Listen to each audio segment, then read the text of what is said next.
ਦਾ ਜੋ ਕਿ ਕੈਜੂਅਲ ਇੱਕ ਪ੍ਰੋਗਰਾਮ ਹੁੰਦਾ ਸੀ ਨਾ, ਸਾਨੂੰ ਇਹ ਫੀਲਿੰਗ ਆਉਂਦੀ ਹੈ ਕਿ we are feeling the same thing actually. ਨਹੀਂ ਯਾਨੀ ਕਿ ਤੁਹਾਡਾ ਗੱਲ ਕਰਨ ਦਾ ਮਕਸਦ ਇਹ ਕਿ ਇਹ ਬੜੀ ਸ਼ਾਨਦਾਰ ਜਗ੍ਹਾ ਔਰ ਤੁਸੀਂ ਤੇਜਬ ਸਾਹਿਬ ਇਹਦਾ ਇਹ ਮੈਂ ਤੁਹਾਡੇ ਨਾਲ ਅੱਗੇ ਗੱਲ ਕੀਤੀ ਹੈ ਵਿਖਾਉਂਦਿਆਂ ਕਿ ਅੱਜ ਤੋਂ 400 ਸਾਲ ਪਹਿਲੇ ਦੇ ਤਨਾਜ਼ੁਰ 'ਚ ਵਿੱਚ ਇਰਦ ਗਿਰਦ ਸਬਜ਼ਾ ਬਾਗ ਹੀ ਬਾਗ ਔਰ ਰਾਵੀ ਚੋਂ ਪਾਣੀ ਲਿਆ ਕੇ ਇਹਨੂੰ ਦਿੱਤਾ ਔਰ ਇਹ ਕਿੰਨਾ ਸ਼ਾਨਦਾਰ ਹੋਏਗਾ। ਇਹਦੇ ਬਾਰੇ ਮੈਂ ਸੁਣਿਆ ਸੀ ਕਿ ਮਤਲਬ ਇਹਦੇ ਵਿੱਚ ਉਸ ਵਕਤ ਬਹਿਰੀ ਗੱਲ ਹੈ ਕਿ ਇਲੈਕਟ੍ਰਿਸਿਟੀ ਇਸ ਤਰ੍ਹਾਂ ਦੀ ਕੋਈ ਸ਼ਾਇਦ ਨਹੀਂ ਸੀ ਹੁੰਦੀ, ਲੇਕਿਨ ਪਾਣੀ ਜਿਹੜਾ ਵੇ ਉਹ ਇੱਕ ਗ੍ਰੈਵਿਟੀ ਦੇ ਅਸਰ ਦੇ ਤਹਿਤ ਪੂਰੇ ਫੁਹਾਰੇ ਚੱਲਦੇ ਸਨ। ਇਹ ਜਿਹੜੇ ਲੋਕ ਤੁਸੀਂ ਕੱਲ ਗੱਲ ਕਰ ਰਹੇ ਸਨ ਨਾ ਕਿ ਅੰਗਰੇਜ਼ਾਂ ਦੇ ਪਿੱਛੇ ਲੱਗ ਕੇ, ਤੇ ਅਸਲ ਜਿਹੜਾ ਆਰਕੀਟੈਕਚਰ ਹੈ ਉਹ ਇਹ ਵੇ ਕਿ ਜਿਸ ਵਕਤ ਕਿਸੇ ਨੂੰ ਗ੍ਰੈਵਿਟੀ ਦਾ ਪਤਾ ਵੀ ਨਹੀਂ ਸੀ, ਈਵਨ ਜਿਹੜਾ ਨਿਊਟਨ ਹੈ ਉਹਨੂੰ ਜਦੋਂ ਸੇਬ ਡਿੱਗਾ ਸੀ ਉਹ ਇਸ ਤੋਂ ਬਾਅਦ ਡਿੱਗਾ ਸੀ। ਇਹ ਸ਼ਾਲਾਮਾਰ ਬਾਗ ਦੇ ਬਣਨ ਤੋਂ ਬਾਅਦ ਨਿਊਟਨ ਦੇ ਸਿਰ ਤੇ ਸੇਬ ਡਿੱਗਾ ਔਰ ਉੱਥੋਂ ਗ੍ਰੈਵਿਟੀ ਸ਼ੁਰੂ ਹੋਈ ਸੀ।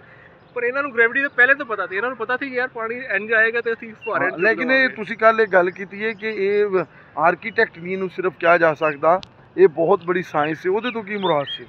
ਸਾਇੰਸ ਦੇਖੋ ਤੁਸੀਂ, ਆਰਕੀਟੈਕਟ ਜਿਹੜਾ ਵੇ ਨਾ ਉਹ ਬਕਾਇਦਾ ਸਿਵਲ ਇੰਜੀਨੀਅਰਿੰਗ ਹੈ।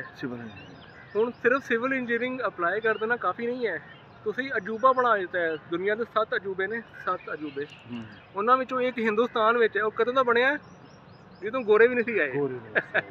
ਸੋ we are one of the superior nation in the world and that's the fact and that is something you should be proud of as a Hindustani. ਚਲੋ ਆਓ ਜੀ ਫਿਰ ਹੁਣ ਤੁਸੀਂ ਗਰਮੀ ਵੀ ਨਾਲ ਇੰਜੋਏ ਕਰੀਏ ਤੇ ਅੱਗੇ ਚਲੀਏ ਔਰ ਆਪਾਂ ਦੇਖੀਏ ਬਾਗ ਨੂੰ। ਲੇਕਿਨ ਤੇਜਬ ਸਾਹਿਬ ਬੜਾ ਮਜ਼ੇਦਾਰ ਕੰਮ ਹੈ। ਅਸੀਂ ਨਾਲ ਜਿਹੜੇ ਬੱਚਾ ਪਾਰਟੀ ਲੈ ਕੇ ਆਏ, ਇਹਦੀ ਵਜ੍ਹਾ ਤੋਂ ਸਾਡੀ ਵਾਰਗੀ ਥੋੜੀ ਜਿਹੀ ਖਰਾਬ ਹੋ ਰਹੀ ਹੈ ਤੇ ਆਓ ਉਹਨਾਂ ਬੱਚਿਆਂ ਨੂੰ ਵੇਖੀਏ। Thank you very much.